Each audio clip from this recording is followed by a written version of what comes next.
Hello world, or should I say hello galaxy. You've tuned in for another live edition of the LockerGnome Daily Report, or TLDR for short. It comes in 3 parts. Most of it is tech talk, driven by you when you ask me questions. Today's open question, which is free for everybody to hear, which is the proper order to watch all of the Star Wars movies? I'm going to lay that out for you today, but not before telling you that the second and third part of TLDR, as we do every single weekday, is packed with tech talk. An AMA, where I answer tech questions, and then covering the tech news, as I see tech news that I believe deserves a little more attention and a few layers of my insight.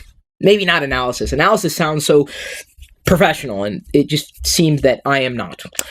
So I'm not a professional Star Wars fan either. I'm just a Star Wars fan, period, end of story. The more common question that I'm getting asked right now, and actually this has been the same pretty much throughout time, especially, with the newer Star Wars releases, what is the proper order? What order should I watch the Star Wars movies in? Now, if you've been following me for any degree of time, that I've already answered the question a million times over. Okay, maybe a million is a bit of an exaggeration, but certainly more than once. I've done dedicated videos on this question, so this is going to be a repeat for many of you. Still, my response is whatever. I'm going to say it. The proper order is in whatever way that you want to watch it. That's what I feel. There's no right way. There's no wrong way. I'm going to say it. Man, if you don't even want to watch the prequels, fine. That's okay. I'm okay with that. Quite okay. In fact, there's really not anything that would make me consider that, saying that you shouldn't watch the prequels is anywhere near the right answer for me. I have watched the prequels, as you very well know, and of course the original trilogy, and now the new series of films to boot. So, the way that I would do it, if that's what you're curious about, it's more than likely going to be, for Jedi, when she watches the films, 4, 5, 6, that is A New Hope, which originally wasn't titled that, The Empire Strikes Back, and Return of the Jedi, then the new trilogy. Because I think that by the time Jedi is aware of what's going on, Episode 8 may very well be out, possibly even 9. As the Star Wars stories continue, because there's a separation between the episodic content of the Star Wars movies and other Star Wars movies. There is Episode 7, which just released, that's titled The Force Awakens, and then next year, as of right now, they're going to be releasing another new Star Wars film that is outside of the episodic content. It's going to be a Star Wars story, Rogue One. So, in my estimation, if Rogue One is released by the time Jedi is aware of what's going on, let's face it, she'll be 3 years old by the time Rogue One is out. I don't think she's going to be aware of what's going on yet. I would be inclined to insert Star Wars stories, and so my feeling is it will be Rogue One, 4, 5, 6, 7, 8, and then and then last but not least, or maybe least for some of you, the prequels. The prequels are just kind of like this very, very distant thing that is going to continue to get shoved into the distance. It's still a part of canon, and I do believe that if you ignore the prequels, you're ignoring them at your own peril, and you're ignoring the larger ball of Star Wars content. I don't know if they're ever going to get redone. I don't think they're ever going to be stricken from canon. There's just too much that's involved. But I believe they're going to be minimized over time. Still, there's a lot of stuff that happens that you probably want to be aware of. So my response to the best order, my best order, is going to continue to build. It's going to continue to change as more new Star Wars movies are produced. So that's my feeling. I will also do this. I would include Star Wars Rebels, the cartoon series, and the Clone Wars. So my feeling may very well be to begin with Rogue One, which, this is not a spoiler, is going to be centered around the idea of the original Death Star plans being stolen. That's the mission in Rogue One, which would lead then into Episode 4. Then 5, then 6, now, and then so on with the episodic content. The cartoons, I believe, could play very well before the prequels. Not just the Clone Wars, but also Clone Wars and Rebels. The Rebels cartoon series, I think, could play very well, especially for kids. But even as adults, I know many adults who like the cartoons as well.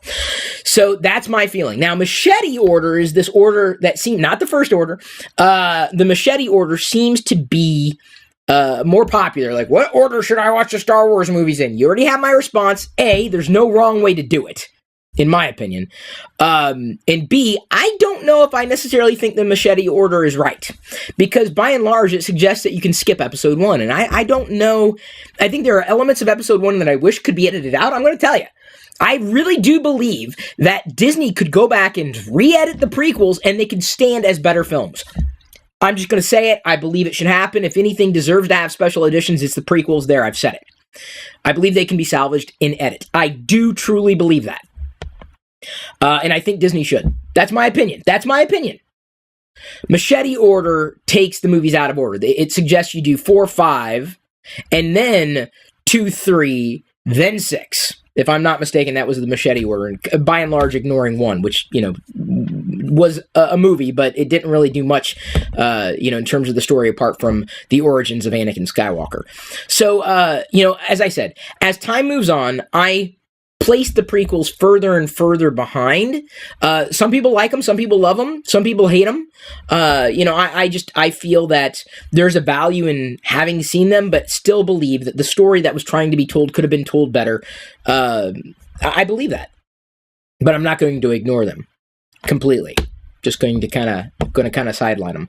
Some people, this is like a dramatic, people just sit on one side of the fence or the other. Like, don't hate the prequels. Oh, I hate the prequels. Like one side or the other. And I'm ambivalent. I don't care what you choose to like. I've laid out what it is that I would suggest for people as time goes on. I would build more around the newer movies and the older movies, not necessarily the movies in between, those being the prequels. Just because I just thought the stories that were told just weren't told as well as they could have been. And truly believe that edit could save them. You could go by the Machete Order. I wouldn't necessarily recommend it. It needs to be updated dramatically now. And you'll probably find out like how my playing order, or I guess, my viewing order suggestions changes over time as Jedi is introduced to the world of Star Wars, beyond what she's been introduced to this stage, which has largely been toys and shirts and designs and what have you. She knows Vader. She can recognize Vader. Rob Madden says Critics' Choice Awards has added The Force Awakens to the Best Picture nominee. Well, that doesn't surprise me. Doesn't surprise me at all. In terms of better context, because we've got now a growing galaxy of Star Wars stories, that it's going to change over time.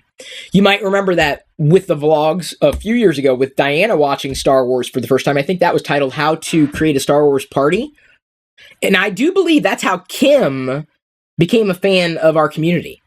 How she started following me was she found that video, How to Do a Star Wars Party. Was that right, Kim? I could be completely incorrect.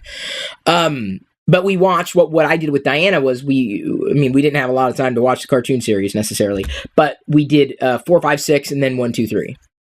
That's how I decided to do it with her. I did not want to start with the prequels. In no galaxy would I recommend starting with the prequels. None whatsoever. I just don't think they tell the story as well as they could have. If I had the ability to edit video, I would re-edit the prequels myself. I'm just going to say it. But then again, there's certain elements in every film that, I would have done differently. You can, there's no such thing as perfect. Perfect is elusive. There's no perfect order. There's never going to be a perfect order. Watch them in the order you think that you should. If you want to mirror my experiences, I've had different experiences, I'm going to continue to have different experiences, meaning that this answer could very well change 5 years from now. You'll just stay tuned to the vlogs to see how Jedi is introduced. I'll see what she likes more. It's probably going to be the cartoons. And if it is the cartoons, I'll probably start with the Clone Wars. Then Rebels. Then 4, 5, 6, 7, or the Star Wars stories interspersed where they might have value in that general arc. But the prequels are likely always going to be last. Likely. And I think will continue to be. For me. I just as soon recommend the cartoon series than the prequels. And that's not me saying I'm a prequel hater at all. I gotta clarify that. And some people say, no, it's okay to say you're a prequel hater. No, I don't know. Because it makes people who do like the prequels, you get defensive. I'm like, dude, if you like the movie, you like the movie. One thing I can tell you around the release of the new movie is I've got some critical reading.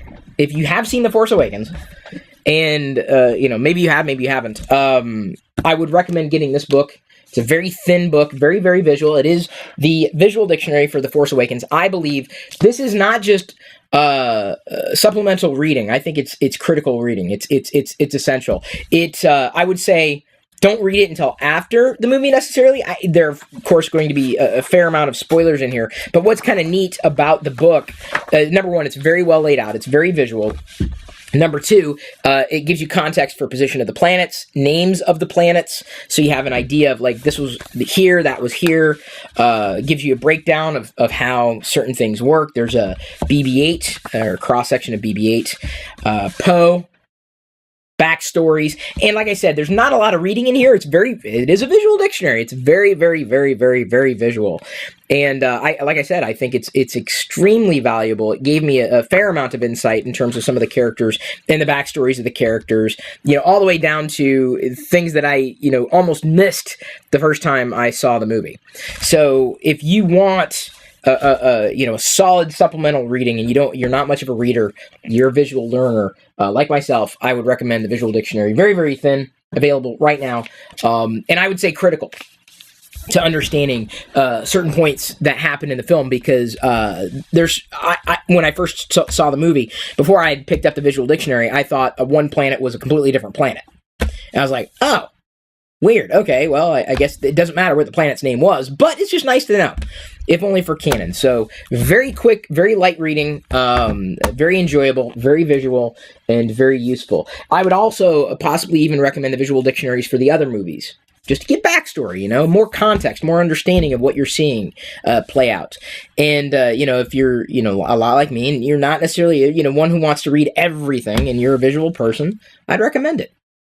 So, the movies are great on their own, some of them, better than others.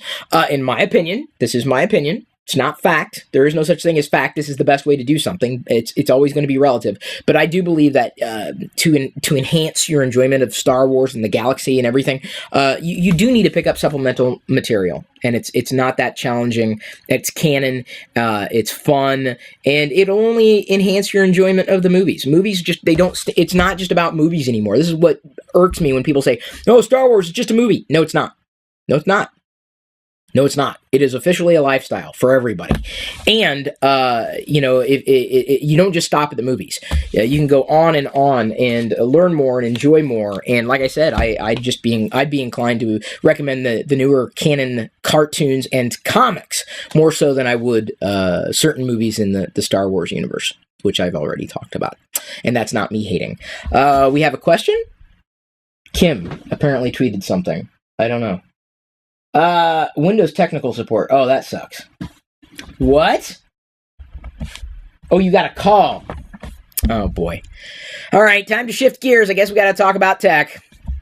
I do that with the patrons, and I'm happy to do so. You can become a patron. Head over to chrispirillo.com for more information. As a matter of fact, I am going to find something to set this down upon. If I have any other boxes in here. I don't know if oh, here we go.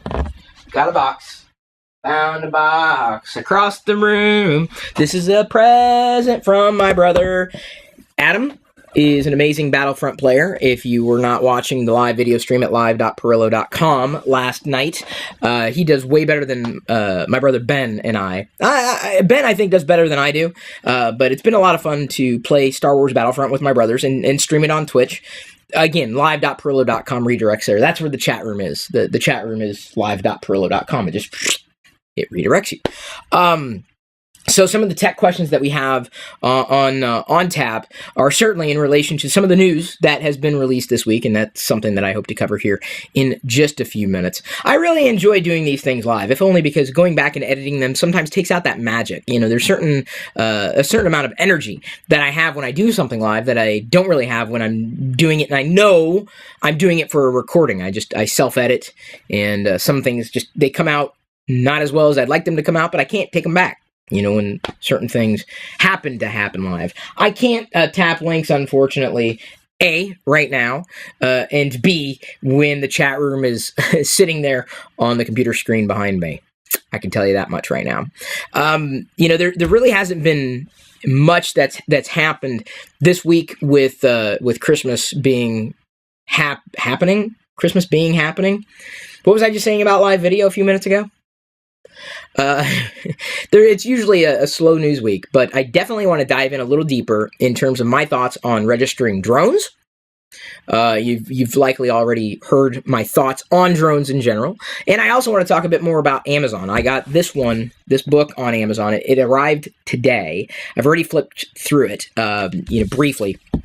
But Amazon's doing something that I think could be very transformative in terms of how it approaches business and how other businesses, are able to help you as the person who wants to use those businesses online. So big news from Amazon, big news about drones that I hope you're paying attention to if you have a drone or are thinking about getting a drone. I'm going to dive into that a little deeper and cover other bits of tech news right now for the patrons. You can become a patron at chrispirillo.com. Yes, Liz, from Amazon. Did anybody else catch what else she wrote? Because I totally missed it. No context. Was from Amazon. There you go. That's the answer. Okay, time to talk tech. Here we go. Today's free podcast highlight was brought to you by all of my active patrons from chrispirillo.com. If you want access to the full TLDR episodes, both audio, video, past, present, and future, which can be up to an hour long or longer, with even more tech insight from me every weekday, plus other bonus content without ads, and support me at the same time, you can sign up to become one of my supernomies too. This is just a brief taste of what I'm producing for you daily. Again, get more through chrispirillo.com. From Amazon? What the hell does that mean?